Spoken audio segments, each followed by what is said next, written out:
My best friend refused to pay me back $5,000, so I sent a billboard to her office. Sometimes the craziest ideas are the only ones left when your best friend becomes your biggest debtor. My name is Mia Thompson, and I'm 28 years old. I stared at my phone screen for what felt like the 100th time that day. The message indicator showed red, but no reply had come from Rebecca, my best friend of 12 years. 3 weeks had passed since I had last heard from Rebecca, and the silence was becoming deafening. Our friendship had been the kind people write novels about. We had met in high school chemistry class, both struggling to balance equations and navigate the treacherous social waters of adolescence. I had been the quiet, studious type, while Rebecca was outgoing and popular. Despite our differences, we clicked instantly, spending weekends studying together, sharing secrets, and dreaming of our futures. After college, we had moved to the same city, found apartments just blocks from each other, and continued our inseparable companionship. We celebrated promotions together, cried through breakups, and supported each other through family crises. I had always considered Rebecca more of a sister than a friend. 6 months ago, Rebecca had come to me in tears. Her startup business was struggling, and she needed $5,000 to keep it afloat. She promised it would be a short-term loan, just until her next round of funding came through. I had hesitated briefly. $5,000 wasn't an insignificant amount for me. But seeing my best friend in distress, I had transferred the money without a second thought. The first 2 months passed with Rebecca providing regular updates about her business progress and assuring me that repayment was imminent. But then the updates became less frequent. The reassurances turned to vague promises, and eventually there was nothing but silence. I had tried calling, texting, and even showing up at Rebecca's apartment, only to find my friend never home. The last time we had spoken, 3 weeks ago, Rebecca had promised to meet me for dinner to discuss the repayment plan. She never showed up, and my subsequent calls went straight to voicemail. What hurt most wasn't just the money, it was the betrayal. The 12 years of friendship, the countless memories, the unwavering support we had always provided each other, all of it seemed to mean nothing now. As I sat in my apartment that evening, scrolling through old photos of us together, I felt a mix of sadness and anger growing inside me. I had been patient, understanding, and forgiving, but now I was beginning to realize that kindness wasn't going to get my money back, and it certainly wasn't going to repair the damage that had been done to our friendship. Little did I know that this realization was about to lead me down a path I never expected, one that would involve billboards, public humiliation, and a confrontation that would change everything. The following weeks became a frustrating game of cat and mouse. My attempts to contact Rebecca multiplied in both frequency and desperation. I sent text messages ranging from polite inquiries to angry demands. I left voicemails that started as concerned friend check-ins and evolved into frustrated rants about broken promises. I even tried reaching out through mutual friends, but they either claimed ignorance about Rebecca's whereabouts or made vague excuses about her being extremely busy with work. The more doors that closed in my face, the more I began to suspect that Rebecca was actively avoiding me, possibly even instructing our friends to run interference. The financial strain was becoming significant. That $5,000 had been earmarked for a down payment on a new car after my old one had broken down beyond repair. Now I was taking ride shares to work, adding to my monthly expenses and eating into my savings. Each time I paid for a ride, I was reminded of Rebecca's broken promise. What stung most was discovering through social media that Rebecca wasn't struggling financially as she had claimed. Photos surfaced of Rebecca at expensive restaurants, on weekend getaways, and shopping at high-end boutiques. Each post was a fresh wound, a confirmation that I had been lied to and taken advantage of. My anger began to overshadow my hurt. I drafted a lengthy email detailing our friendship history, the loan agreement, and my disappointment in Rebecca's behavior.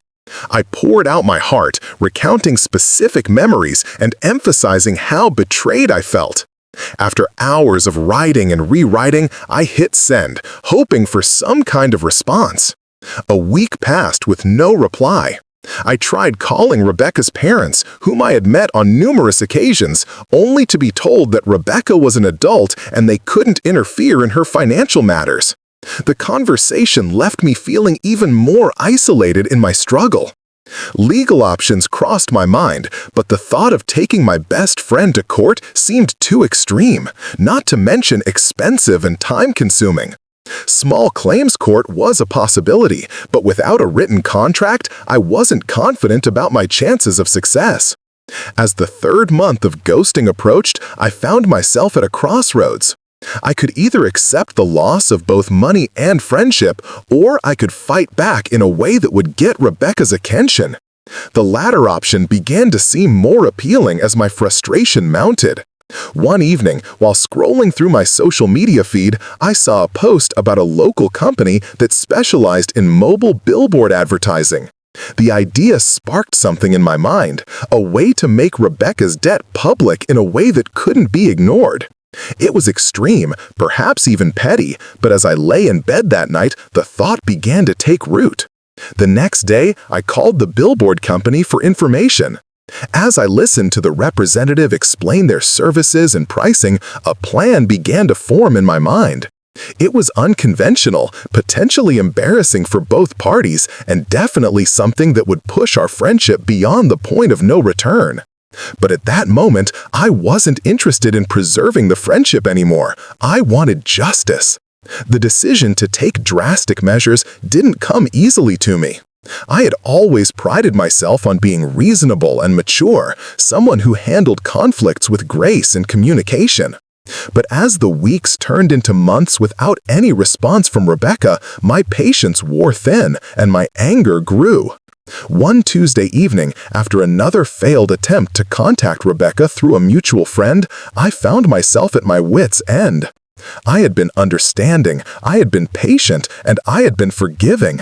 None of it had worked. Rebecca was still ghosting me, still enjoying her life, seemingly without a care in the world, and still holding on to my $5,000.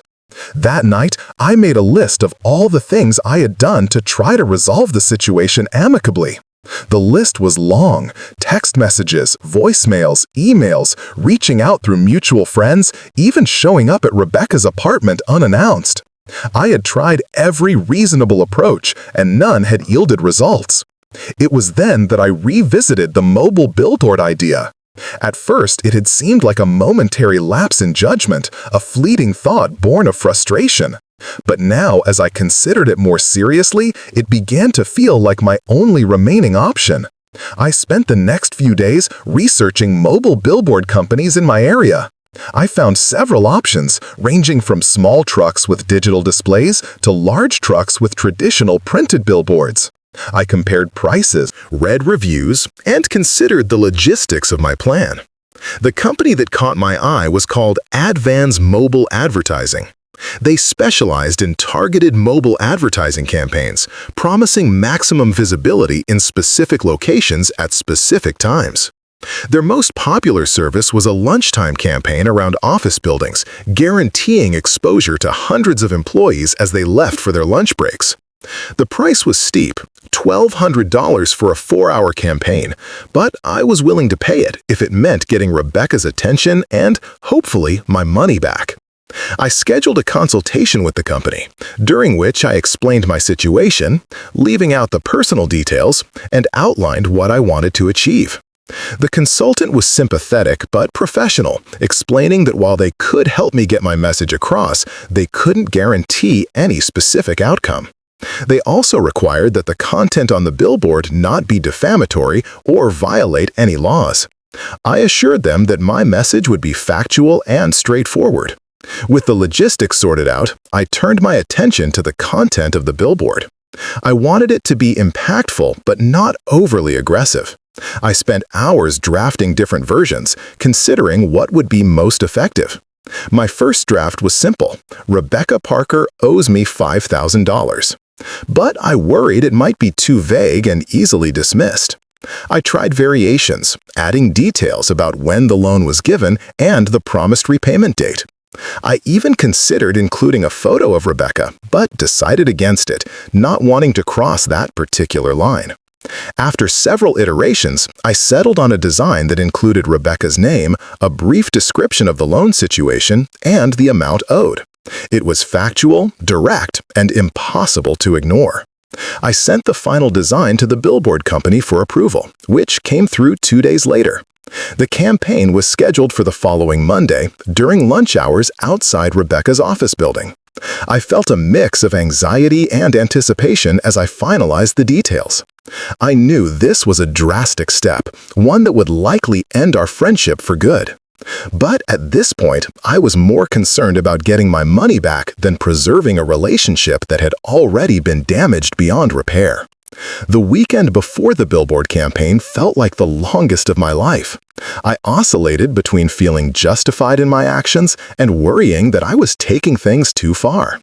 On Saturday morning, I nearly called the Billboard company to cancel, but then I remembered the text message I had sent Rebecca the night before, a simple, polite request for an update on the repayment plan, which had been read, but, as usual, remained unanswered.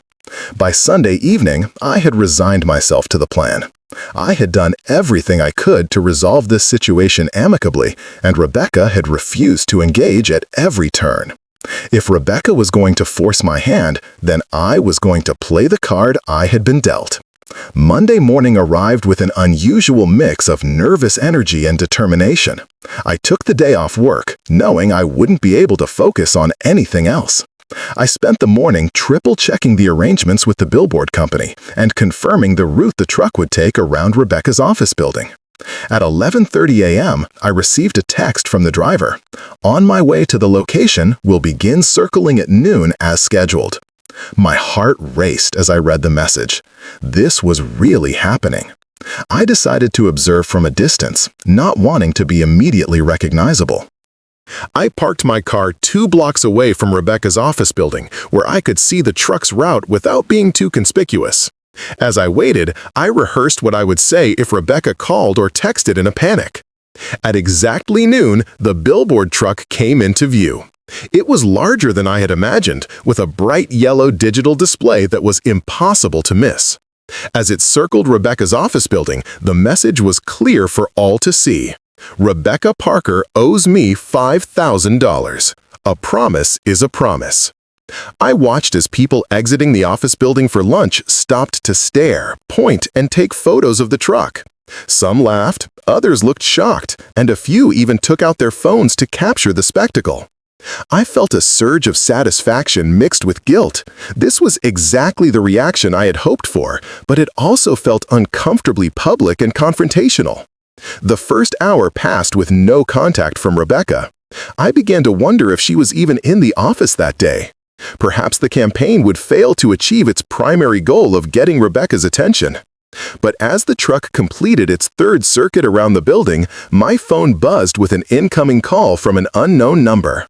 My hands trembled as I answered. "Hello? Mia, what the hell is this?" Rebecca's voice was a mixture of shock, anger, and embarrassment.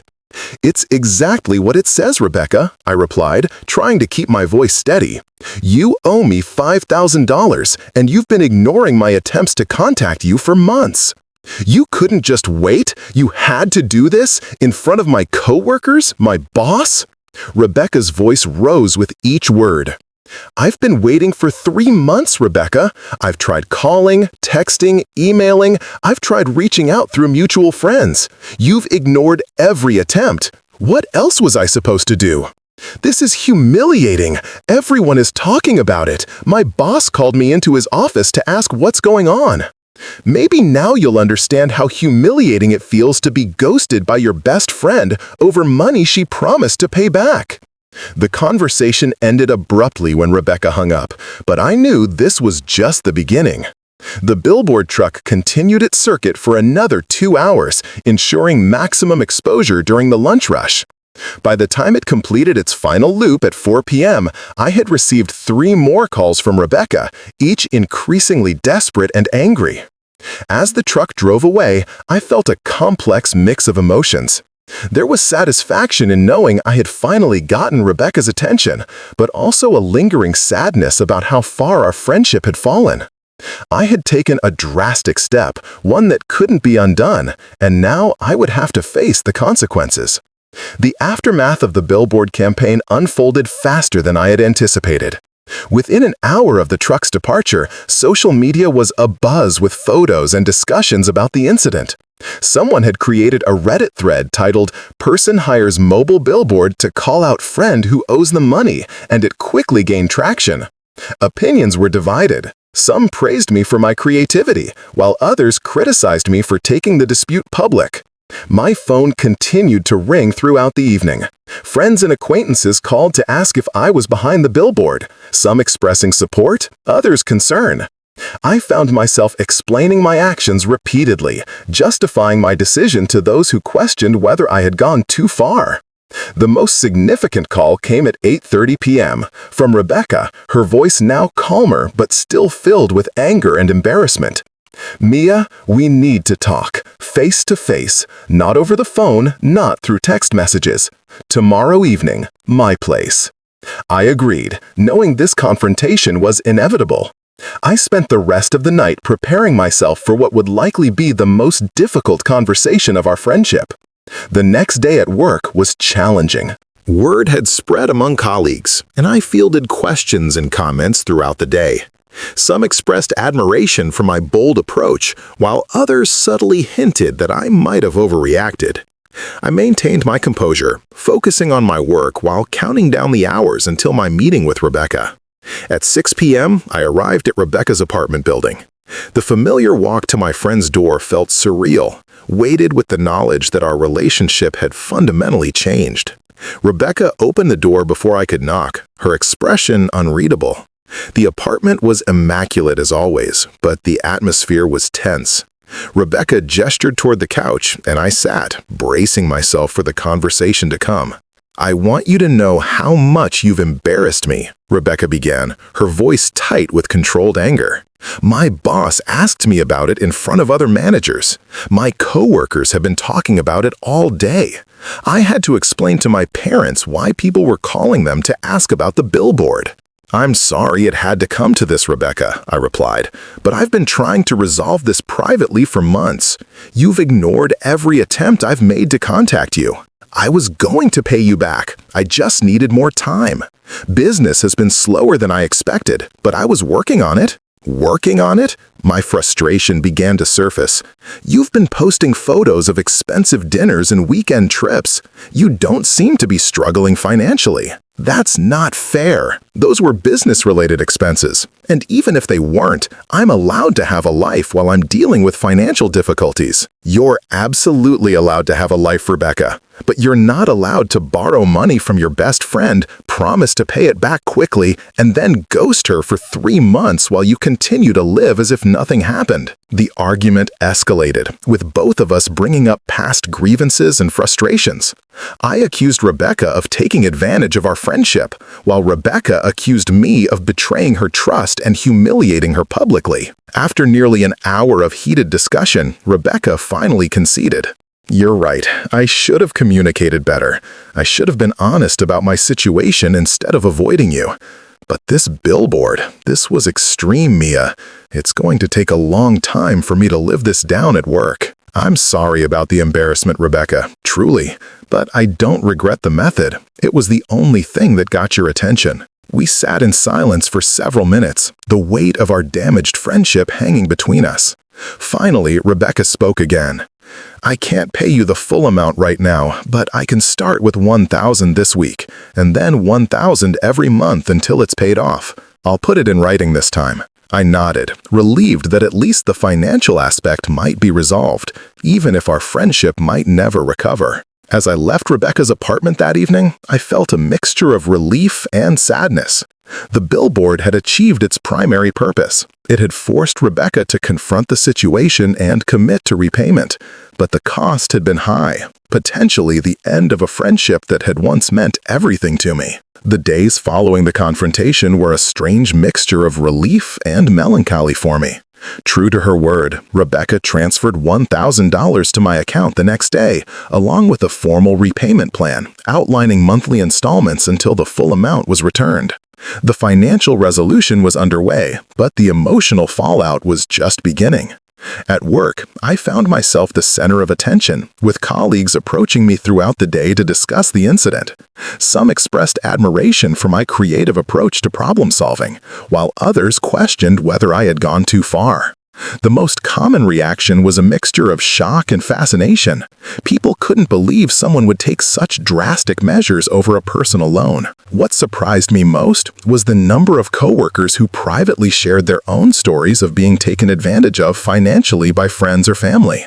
Several mentioned that they wished they had the courage to stand up for themselves as I had done. These conversations made me realize that my experience, while extreme, was not unique.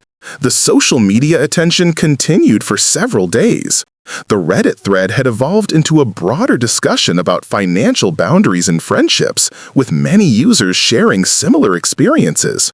Someone had even created a poll asking whether my actions were justified, and the results were surprisingly in my favor, with 68% of respondents voting that I was right to take drastic measures after being ghosted.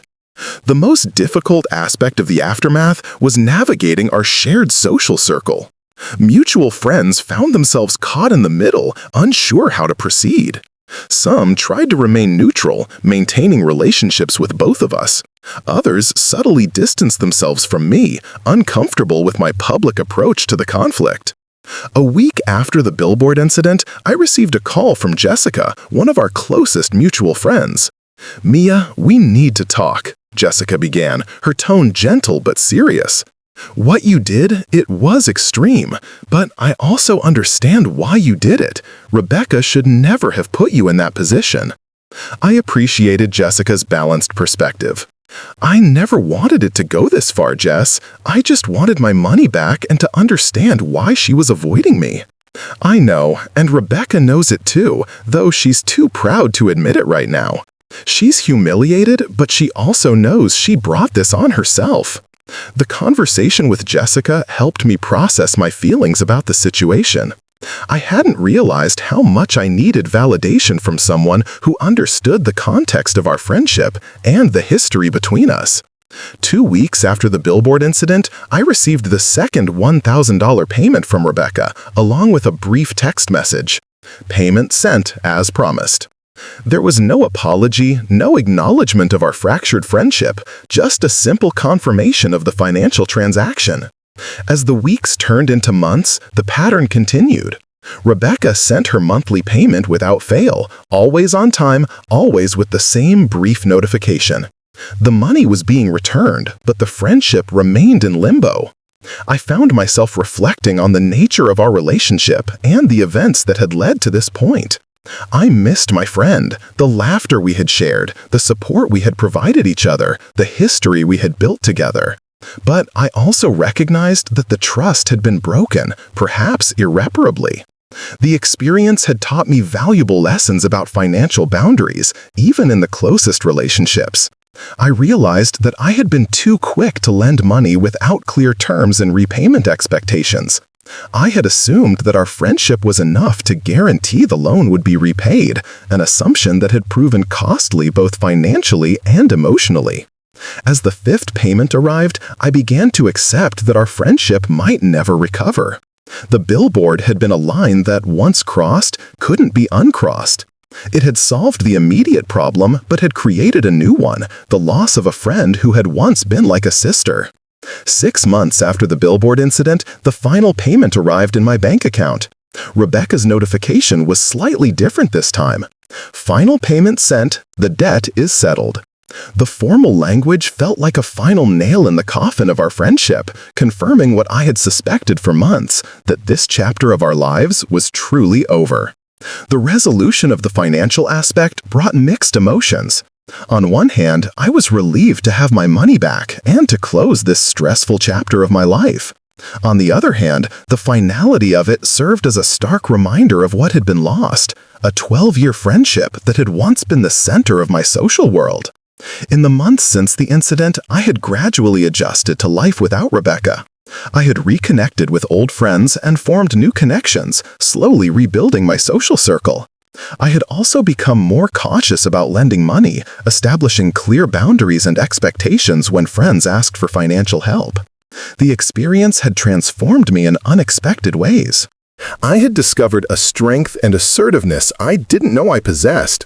Where I once would have avoided confrontation at all costs, I now found myself more willing to stand up for myself and my needs, even when it was uncomfortable. The Billboard incident had also become something of a local legend, occasionally resurfacing in conversations or social media discussions. I had learned to navigate these references with a mix of humor and reflection, acknowledging the extreme nature of my actions while standing by my decision to take a stand. One evening, as I was having dinner with Jessica, our conversation naturally turned to Rebecca. "She's doing well, you know," Jessica mentioned cautiously. "Her business has really taken off. She even mentioned the other day that the Billboard incident, as humiliating as it was, forced her to get serious about her finances." I nodded, taking a sip of my wine. "I'm glad to hear that. I never wanted her business to fail. I just wanted her to take our agreement seriously." "Have you considered reaching out, now that the debt is settled?" Jessica asked gently. I shook my head. "I've thought about it, but I think it's better this way. Some bridges can't be rebuilt once they've been burned. We've both moved on." The truth was, I had thought about reaching out many times. I had drafted text messages, rehearsed phone calls, and even considered showing up at Rebecca's apartment. But each time, I stopped myself, recognizing that the trust that had once been the foundation of our friendship was gone, replaced by the memory of betrayal and public confrontation. As the months passed, the Billboard incident became a smaller part of my identity. I was no longer the woman who hired a billboard to call out her friend, but rather Mia, a successful professional, a loyal friend, and someone who had learned valuable lessons about boundaries and self-respect. A year after the final payment, I received an unexpected email from Rebecca. It was brief and to the point.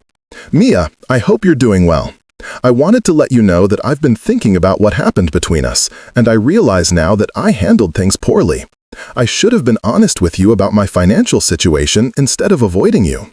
While I still believe the Billboard was extreme, I understand why you felt you had no other choice. I'm sorry for the hurt I caused you. I don't expect a response, and I understand if we can't rebuild our friendship.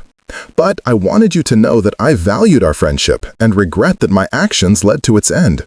I wish you all the best. Rebecca." I read the email several times, feeling a mix of emotions. There was relief in finally receiving an apology, sadness for what had been lost, and a faint glimmer of hope that perhaps, someday, we might find a way to rebuild some version of our friendship. After much consideration, I decided to respond. My reply was equally brief. "Rebecca, thank you for your message. I appreciate your apology and your honesty. I've also reflected on what happened, and while I don't regret standing up for myself, I do regret that our friendship couldn't be saved. I valued our friendship too, and I miss what we had. Perhaps, with time, we can find a way to move forward, even if it looks different than what we once had. I wish you all the best. Rebecca." I read the email several times, feeling a mix of emotions. There was relief in finally receiving an apology, sadness for what had been lost, and a faint glimmer of hope that perhaps, someday, we might find a way to rebuild some version of our friendship. After much consideration, I decided to respond. My reply was equally brief. "Rebecca, thank you for your message. I appreciate your apology and your honesty. I've also reflected on what happened, and while I don't regret standing up for myself, I do regret that our friendship couldn't be saved. I valued our friendship too, and I miss what we had. Perhaps, with time, we can find a way to move forward, even if it looks different than what we once had. I wish you all the best as well. Mia." The exchange marked a new chapter in our relationship. Not a return to what we once were, but perhaps the beginning of something new, built on the ashes of our old friendship. It wouldn't be easy, and it would take time, but for the first time in over a year, I felt a sense of hope that the story of our friendship wasn't over, but rather evolving into something different, more mature, and perhaps even stronger than before. As I closed my laptop that evening, I reflected on the journey that had brought me to this point. The Billboard incident had been extreme, controversial, and ultimately painful, but it had also been a catalyst for growth, self-discovery, and the redefinition of boundaries that would serve me well in all my future relationships. Sometimes the most drastic measures lead to the most profound realizations, and in my case, the billboard that had ended a friendship had also opened the door to a new beginning.